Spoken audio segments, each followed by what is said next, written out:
ದೇವರ ನಾಮಕ್ಕೆ ಸ್ತೋತ್ರವಾಗಲಿ. ಪ್ರೀತಿಯ ಎಲ್ಲ ದೇವರ ಮಕ್ಕಳಿಗೂ ಯೇಸುವಿನ ನಾಮದಲ್ಲಿ ವಂದಿಸ್ತೀನಿ. ಪ್ರಿಯರೇ, ನಾವು ಈ ಬೆಳಗಿನ ಸಮಯದಲ್ಲಿ ಒಂದು ದೇವರ ವಾಕ್ಯವನ್ನು ಧ್ಯಾನಿಸೋಣ.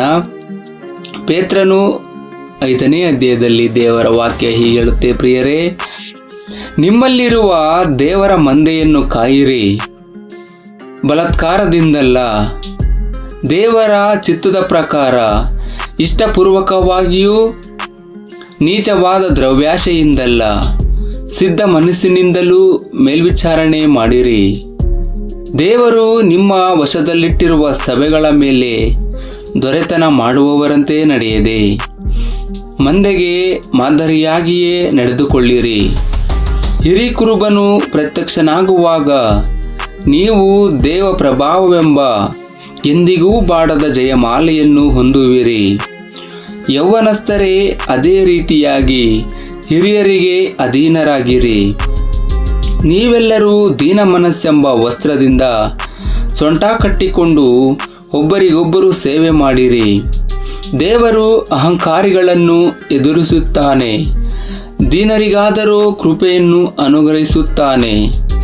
ಹೀಗಿರುವುದರಿಂದ ದೇವರ ತ್ರಾಣವುಳ್ಳ ಹಸ್ತದ ಕೆಳಗೆ ನಿಮ್ಮನ್ನು ತಗ್ಗಿಸಿಕೊಳ್ಳಿರಿ. ಆತನು ತಕ್ಕ ಕಾಲದಲ್ಲಿ ನಿಮ್ಮನ್ನು ಮೇಲಕ್ಕೆ ತರುವನು. ನಿಮ್ಮ ಚಿಂತೆಯನ್ನೆಲ್ಲ ಆತನ ಮೇಲೆ ಹಾಕಿರಿ, ಆತನು ನಿಮಗೋಸ್ಕರ ಚಿಂತಿಸುತ್ತಾನೆ. ಸ್ವಸ್ಥಚಿತ್ತರಾಗಿರಿ, ಎಚ್ಚರವಾಗಿರಿ. ನಿಮ್ಮ ವಿರೋಧಿಯಾಗಿರುವ ಸೈತಾನನು ಗರ್ಜಿಸುವ ಸಿಂಹದೋಪಾದಿಯಲ್ಲಿ ಯಾರನ್ನು ನುಂಗಲಿ ಎಂದು ಹುಡುಕುತ್ತಾ ತಿರುಗುತ್ತಾನೆ. ನೀವು ನಂಬಿಕೆಯಲ್ಲಿ ದೃಢವಾಗಿದ್ದು ಅವನನ್ನು ಎದುರಿಸಿರಿ. ಲೋಕದಲ್ಲಿರುವ ನಿಮ್ಮ ಸಹೋದರರು ಅಂಥ ಬಾಧೆಯನ್ನೇ ಅನುಭವಿಸುತ್ತಿದ್ದಾರೆಂದು ನಿಮಗೆ ತಿಳಿದಿದೆಯಲ್ಲ. ಕ್ರಿಸ್ತನಲ್ಲಿ ನಿಮ್ಮನ್ನು ತನ್ನ ನಿತ್ಯ ಪ್ರಭಾವಕ್ಕೆ ಕರೆದ ಕೃಪಾಪೂರ್ಣನಾದ ದೇವರು ತಾನೇ ನೀವು ಸ್ವಲ್ಪ ಕಾಲ ಬಾಧೆಪಟ್ಟ ಮೇಲೆ ನಿಮ್ಮನ್ನು ಯೋಗ್ಯ ಸ್ಥಿತಿಗೆ ತಂದು ನೆಲೆಗೊಳಿಸಿ ಬಲಪಡಿಸುವನು.